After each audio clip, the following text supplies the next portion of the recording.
Welcome back to the Friday Show presented by Monmouth Park. Friday racing begins this week at the Jersey Shore with first post 2 p.m. Saturday and Sunday at 12:15.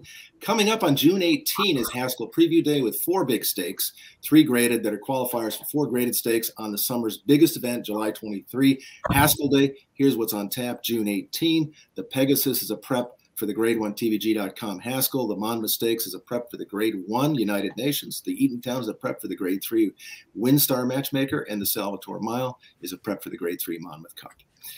I'm Ray Paulick, and we're here with bloodstock editor Joe Nevills. Pleased to be joined by Lisa Lazarus, CEO of the Horseracing Integrity and Safety Authority, and HISA's General Counsel John Roach. Welcome to both of you, and thanks so much for coming on to answer a few questions. Great to be here, Ray. Thank you. Lisa, we're racing toward the July 1 startup for the authority. What right now are your top priorities? So I would definitely say that our #1 priority is to get all of our covered persons and horses registered ahead of the July 1 effective date. We are sort of aggressively campaigning and holding various webinars and Zooms and reaching out to stakeholders and really just trying to get the information into the hands of the right people. And thank you, Ray, for helping also in that effort. And so that's our #1 priority. #2 is working with the racing commissions and the racetracks to make sure that there's sort of a smooth implementation date, and making sure that everyone understands kind of their responsibilities and roles. And that's actually proceeding really well. And then I'll also say that we have just posted our new anti-doping medication control, anti-doping and medication control regulations today. So those are now available round 2 for public comment. So for people who aren't necessarily familiar, who needs to register for HISA? Like, who needs to be watching this right now and saying, okay, you need to sign up. This needs to happen. So the short answer to that, or the easy answer, is anybody who's licensed by a state racing commission and is involved in horses on race day, in the backstretch, et cetera. So really you're talking about, owners, trainers, jockeys, veterinarians, assistant trainers, really anybody who is licensed and is involved in the care of horses. Who doesn't have to register are media folks who go to the backstretch, food vendors, people of that nature who don't interact with horses. Yeah, and I'll just point one thing out, because we get a lot of questions about this. If you are not licensed, you do not have to register. So let's say you're in a micro share owning a horse in an entity, and if Kentucky, and you're racing in Kentucky, if Kentucky does not require you to be licensed, you do not have to register with us. No one that's not licensed has to register with us. That is the threshold requirement. So no new people then. No, my first thought was, 2-year-old consigners, since they're doing a lot of, training toward the races. It's kind of like race training, but as long as they weren't registered, as long as they weren't licensed by a state entity before, they don't have to now. That's correct. Okay. And Lisa, then I think I'm sorry, Ray. Go ahead, John. I think the other thing that folks, there's a little confusion about, Lisa and I were on a Zoom call yesterday, I think with 700 owners and trainers, and the THA organized it. It was a great call for about an hour. The whole HISA team was asking questions. 999 out of 1,000 cases, the trainer is required to register the cover horses. So just for simplistic sakes, that 1 in 1,000, 1 in 10,000 is so subtle that we're not really trying to confuse folks. If you're a trainer and you've got horses with you, you need to register those horses on the HISA website. And it's it's that simple. Lisa, you mentioned the phase, I guess, the second draft of anti-doping and medication control regulations. Just to be clear, those will not go into effect July 1st. That's a January 1, 2023. 100%. That's correct. And I should have clarified that up front. We're just now going into a public comment period in order to give stakeholders the opportunity to read them and share their comments and share their perspective.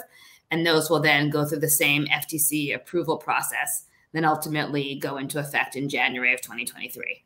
So for the covered persons and covered horses, what happens on July 1st if someone isn't covered? Do we know is there enforcement that will go into effect on that date?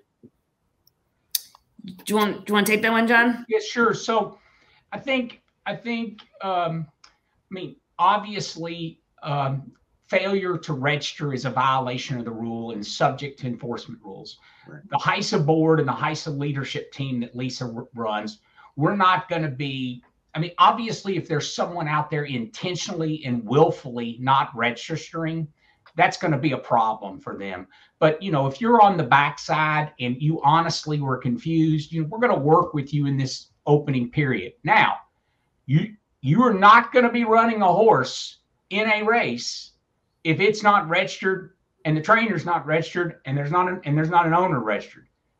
That's going to be a consequence, and we're going to work with folks up to that so that there's an opportunity, so everybody, you know, we're not going to jam up the entry box. We're going to give some people some opportunities up till the scratch time, but the bottom line is we know this is a new change for the industry. We're not going to be going out of our way to, you know, trying to focus on grooms that, you know, maybe there was an issue, but you know, I think that if you are doing your very best to comply, you know, we're going to have a ramp up period. I do think those that just willfully and intentionally just say they're not doing it, they'll probably be in a little different category.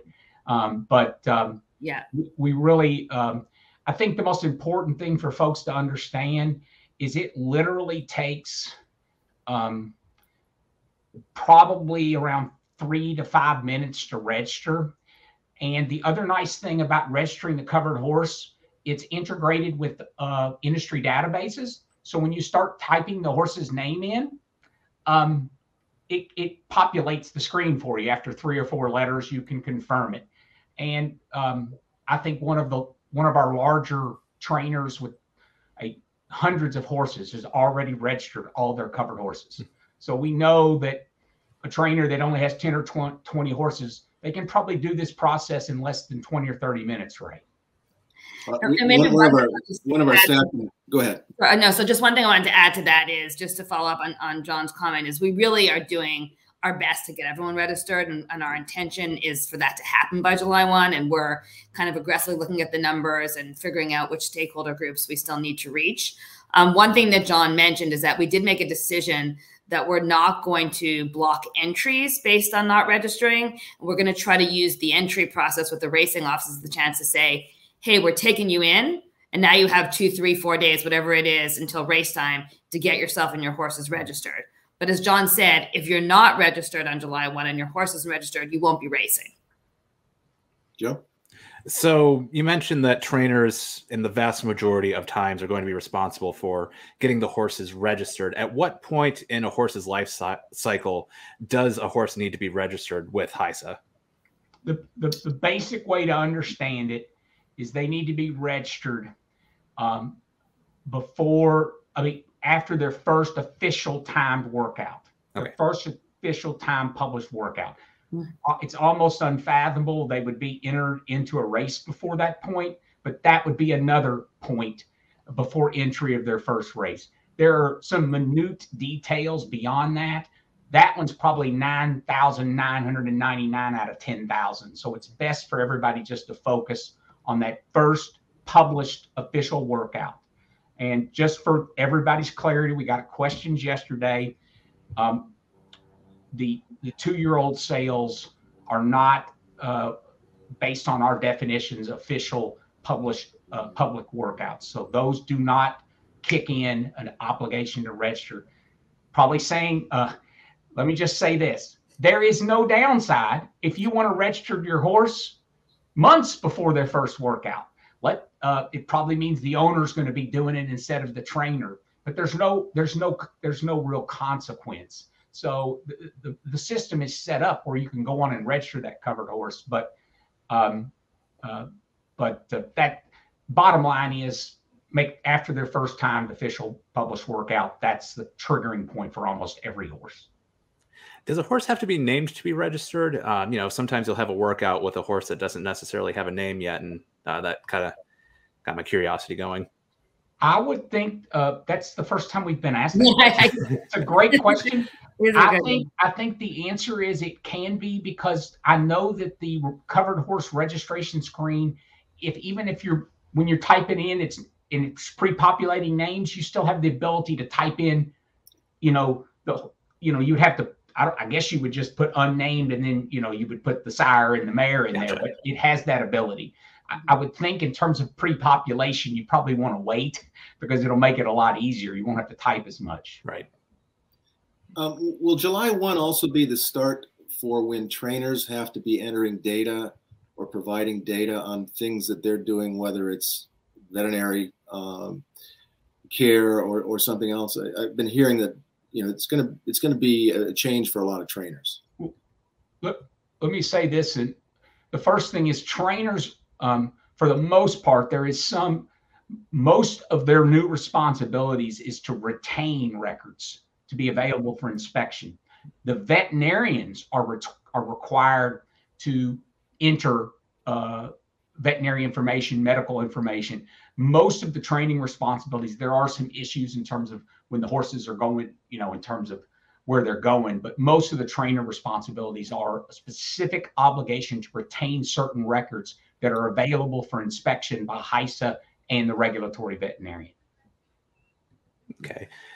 In instances when a horse changed hands, especially in the claim box, how does that get registered to HISA? Who's responsible for that? Is it the previous trainer, the new trainer? How is that part going to work? So our system is set up to facilitate that process. So essentially what happens is that the existing trainer goes into the system and transfers the horse, or the responsibility for the horse, to the trainer who's claimed the horse. And the trainer has to accept that responsibility. Then once that happens, the transfer is complete. Then also, when a horse is retired, how does it officially come off of the system, and when does the responsibility shift for that horse shift from the trainer to someone else? Go ahead. So if the horse, so to answer your question two ways, if the horse is being laid up, that responsibility passes to the owner. If the trainer is no longer around, what the trainer should do is go and transfer that online.